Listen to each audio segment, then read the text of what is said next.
You're listening to Design Between the Lines, the only design and home furnishings podcast where we talk with the movers and shakers, industry innovators, and lifetime legends of the home furnishings industry. It's here that I get a chance to sit and chat with the influencers shaping the industry into what it is today.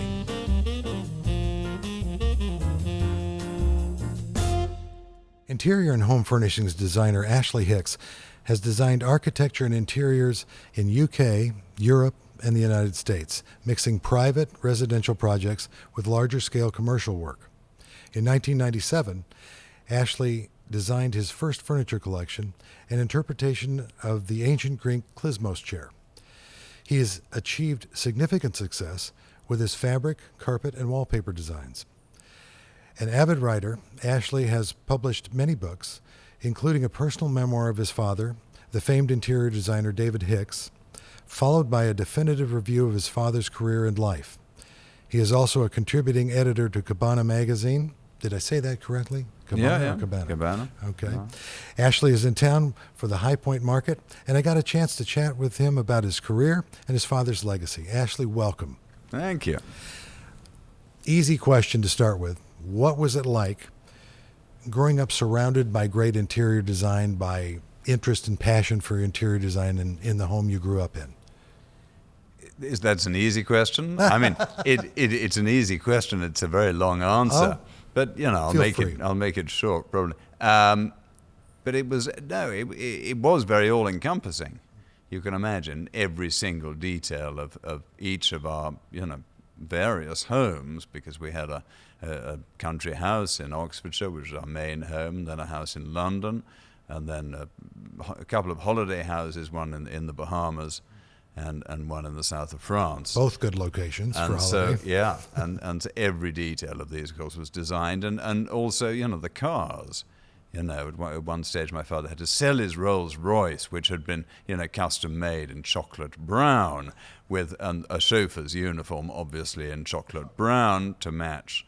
Oh my gosh. And he had to sell this. And so his response, as an economy measure, and so as a response to the economy measure, he had two Peugeot sort of mid-sized saloon cars specially made at the Peugeot factory in France with black felt seating and gold H logos as an economy measure on the doors. Yes, this was supposed to be an economy measure, and obviously these two custom-made Peugeots cost at least as much as a new Rolls Royce would have done.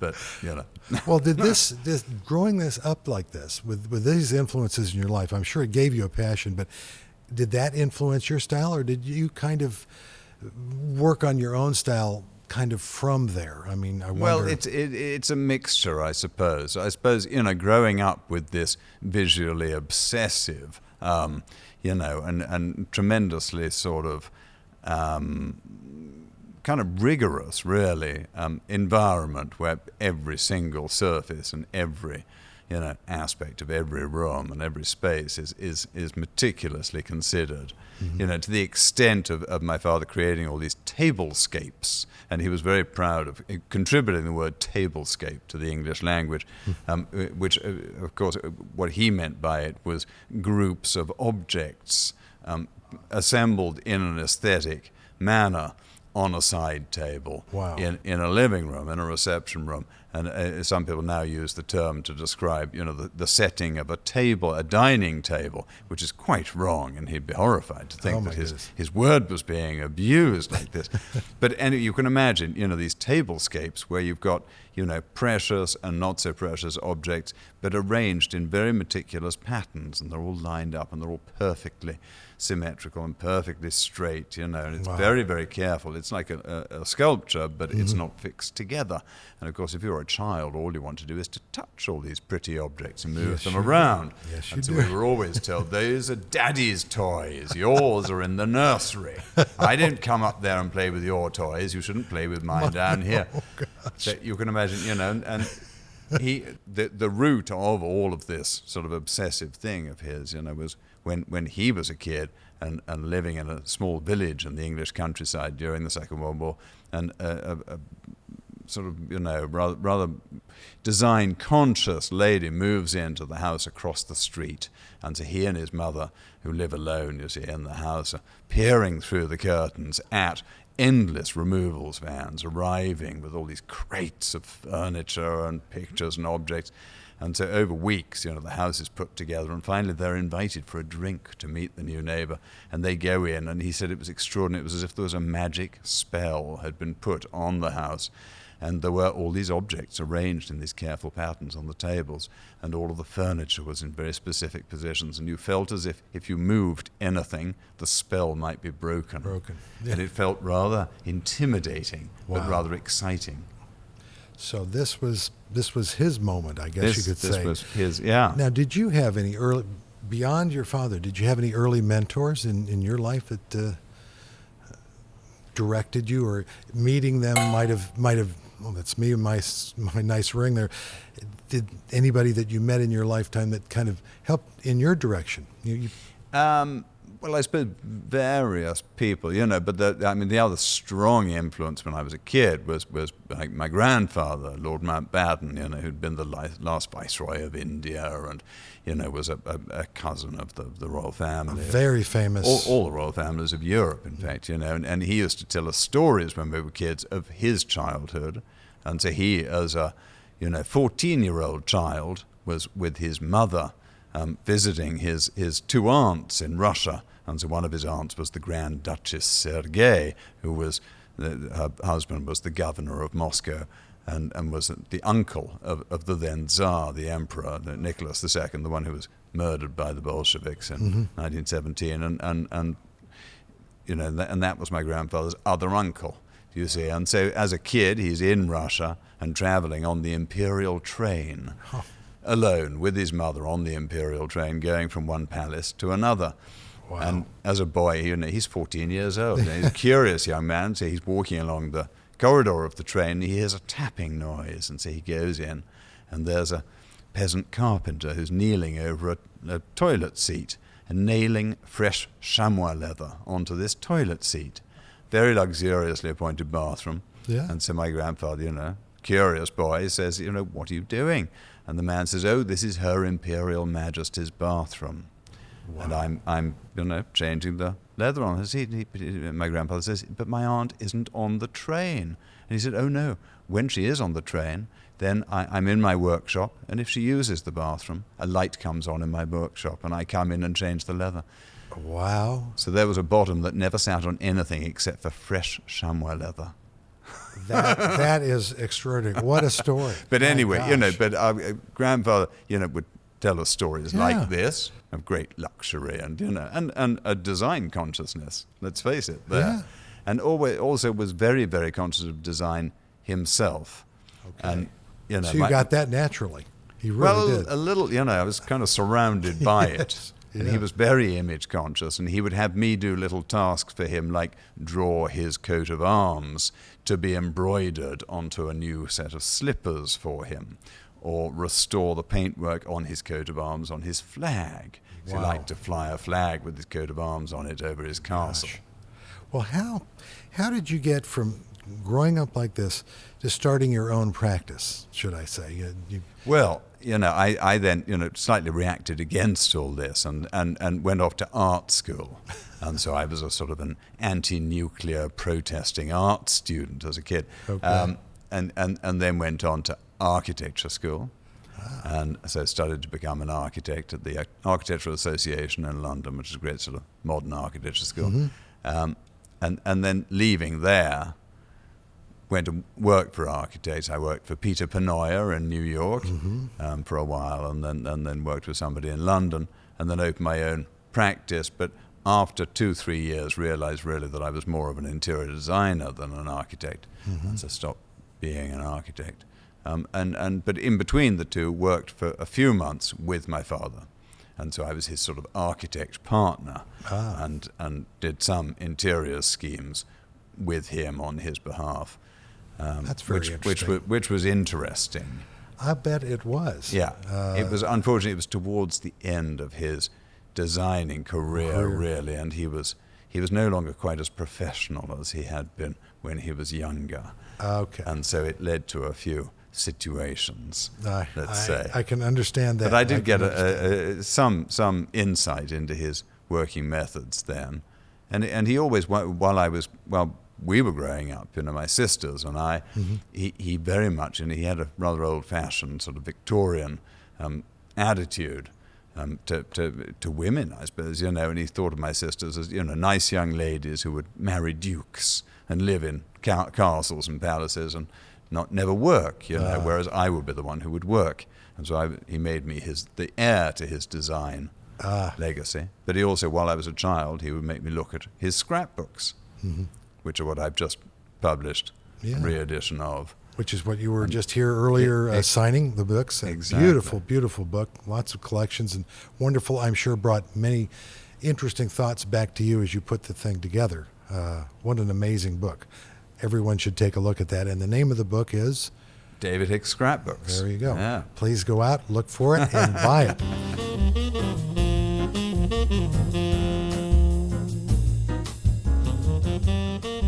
Well, Ashley, I'm kind of interested in your design process, but before that, let me ask a little bit about how the first furniture collection you developed came about. Can you tell me a little about that? Yeah. It actually came about because I was an architect in partnership with another architect in London, which was not going well. Oh, okay. And unfortunately, this guy, had said to me that he was very good at managing an office, managing a business, and doing the logistics, and he would do all that, leaving me to be the creative one. And unfortunately, the moment we signed the paper, he suddenly realized that he wanted to be a creative one too. And so we suddenly had two creatives, nobody to do the business. Absolute nightmare, as you can imagine. Yeah, Everything went horribly wrong. And anyway, in order to get out of that, really, I started doing furniture. And when I'd been at the Architectural Association, studying to become an architect and forced to do very, very modern, very sort of avant-garde architectural, styles, which don't come that naturally to me. I like to have a lot of historical influences, and the modernist ethos of that school was very strong. So I used to spend a lot of time in the library looking at old books, and I found a wonderful book of classical Greek furniture, ancient Greek furniture designs, from a book published in the late 1920s, and it contained a measured drawing for a Greek klizmos chair. And the klizmos chair, klini in ancient Greek is to recline. That's where the word to recline comes from. And so the klizmos is the easy chair of ancient Greece. There was a thronos, a throne, which had a straight back, and the klizmos had an angled back. And so I was very captivated by this design. And I had a friend in India who I'd gone to India, to Jaipur, to work on an architectural project that never materialized, but what did materialize was a great friendship with this man called Munu Kasliwal of the Gem Palace jewelry store in Jaipur. Wow. And so we became great friends, and so there with him, I said to him, do you know anyone who could produce this ancient Greek chair for me? He said, they're all thieves. And my children get very cross if I imitate an Indian accent because it's considered racist today, which I don't see why. But they're all thieves. Tomorrow morning you'll see it in Habitat. All the cheap stores in London, they'll be full of it. Don't do it. But I've got carpenters upstairs mending Mummy's bedside table. So anyway, I started making this ancient Greek chair with these modern Indian carpenters who were all from villages in the desert area where Alexander the Great's armies had got as far as, thousands of years before. So it was rather fascinating that they were using the same tools as ancient Greek carpenters used to use. I think that's and working in the same way. Yeah. That's for awesome. For what it's worth. Well, anyway, it was a sort of a distraction, really. But I then started making much more modern pieces of furniture, but still inspired by classical forms and very much informed by the curves, sort of sensual curves of that klizmos chair. And so I've done these cast aluminium parts for furniture, which I shape by hand, and then I have them cast, and they have these sort of sexy curves, and I like using those. Wow, I'm just thinking out loud that First of all, what historical base? You're sitting there and all of this history is upon you when you're actually creating the first pieces you did, and now you're adding the modern tone to the classical, a great combination, might add. You went now into recently carpets, fabrics, wallpapers. You love patterns, I would take it? I do. I mean, the carpets and fabrics and everything really started when my father died, and very quickly after he died, people were fascinated and obsessed, and I had always been, the sort of high priest of his cult, really, at home. Yeah. I was the child who was always looking at the scrapbooks and Exactly. reminding him of the names of his various clients over the years and this kind of thing. So I did know him sort of inside out. And he left instructions for his funeral. That was the first stage of this, really, where his instructions for his funeral, where he wanted very specific things made for his funeral, a coffin specially made, lined in his fabric, specially printed, all this kind of thing. Wow. And so putting that together and then moving on into creating a fabric collection with Cravat, Lee Jofa, it was a natural progression. And so I did a book on him quite soon after he died, with a foreword by Tom Ford, who was at the time the chief designer at Gucci and had sort of reinvented Gucci, and was a great admirer of my pa's design, and indeed used some of his designs in one of the collections for Gucci. And so as a sort of punishment, I made him write the foreword for this book. Oh, nice of you to do that. Yes, well, it was nice of him to do. Yeah. Here's a question. We've got furniture, and we talked about the development, your process coming up with the first collection, and the basis in history and historical design. How is the development of design for textured things and colored things like carpets and fabrics and wallpaper? How is that different in the process, or is it a similar process for you to develop products in those category of goods? Right, into furniture. From furniture, you kind of moved into these other. Oh, totally different. I mean, furniture, is a three-dimensional thing that you've got to sit on. It's got to support weight. It's got to, it has meanings that are far and beyond any fabric or carpet. Fabrics and carpets are surfaces. Yeah. They almost never have any real sort of emotional meaning or physical presence. They're a surface. Whereas a piece of furniture is a quite different thing, and there are many different factors at play, and also so many. Surface patterns also have a lot of historical archetypes that you're relating to or not relating to.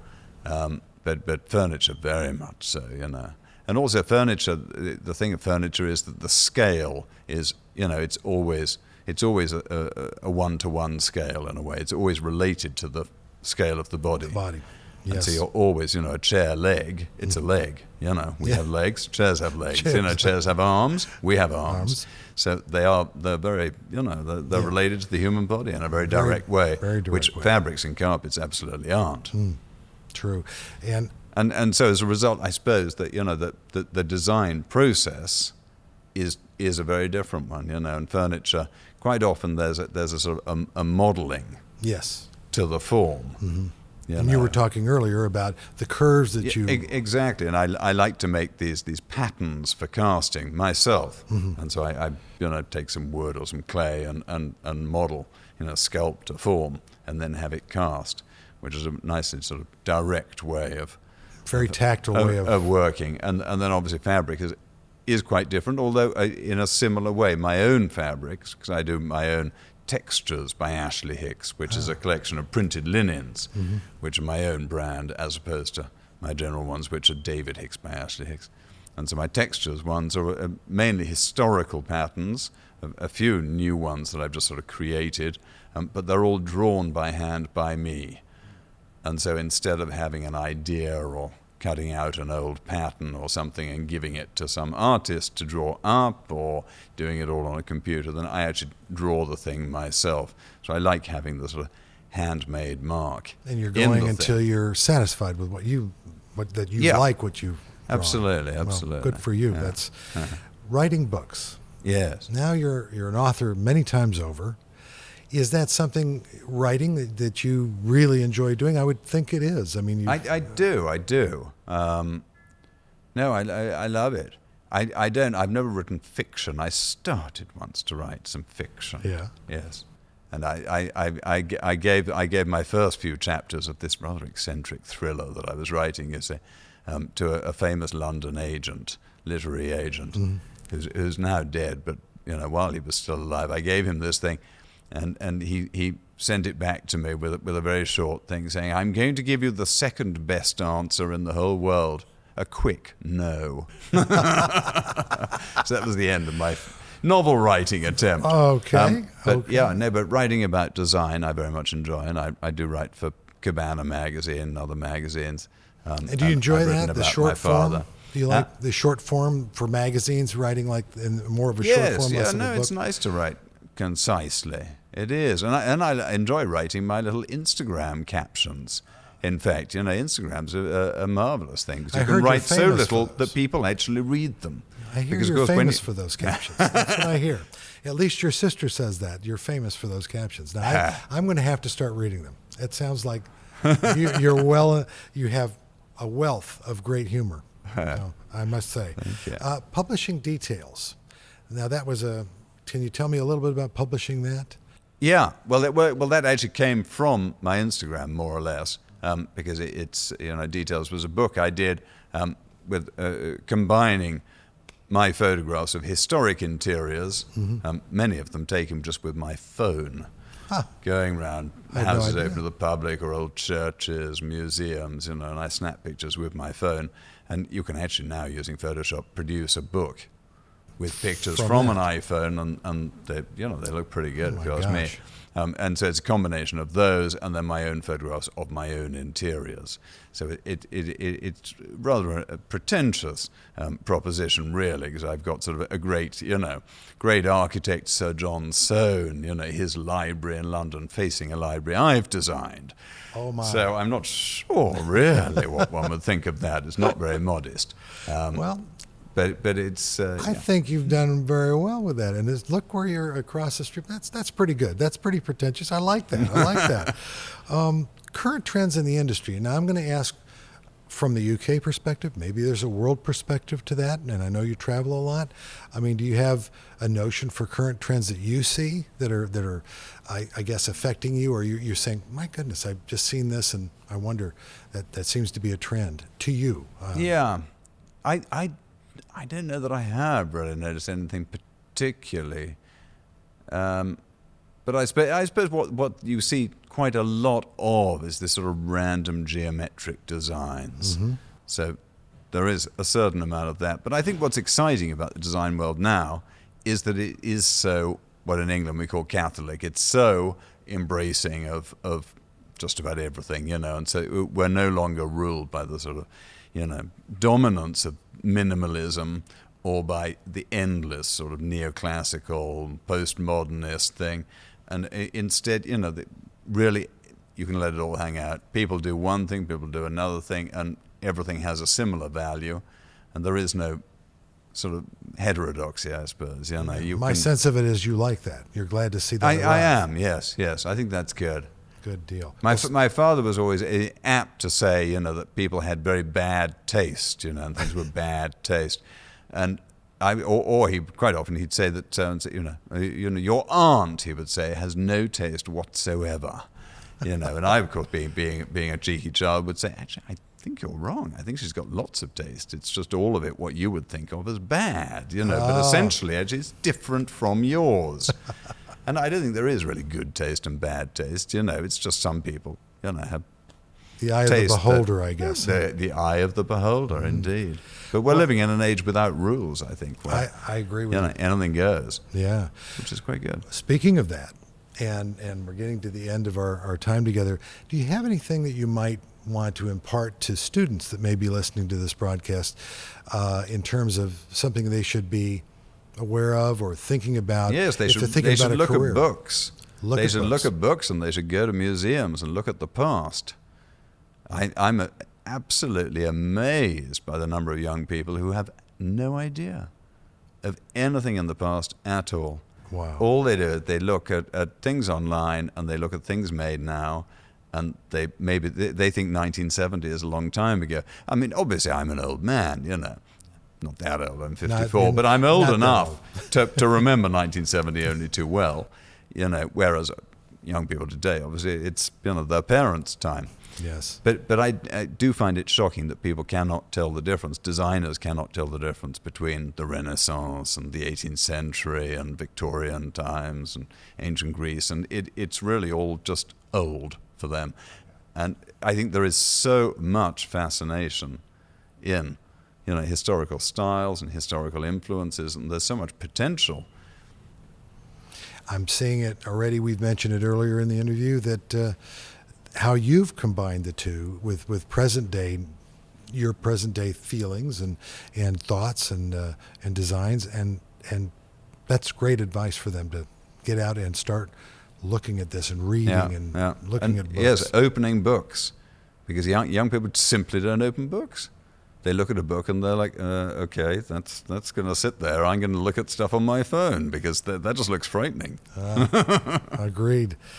Well, Ashley, thank you so much. I know you've got to go to another location, and I appreciate your time immensely. Thank you. It was a pleasure to meet you and talk with you today. Thanks for being here. Well, you too. Thanks for having me. Thank you. Design Between the Lines is produced by Element Studio with the American Society of Furniture Designers. We're recorded in High Point, North Carolina. To find videos of these podcasts, be sure to subscribe to the American Society of Furniture Designers YouTube channel. To learn more about ASFD, visit asfd.com. And don't forget to subscribe to hear more industry stories of design between the lines.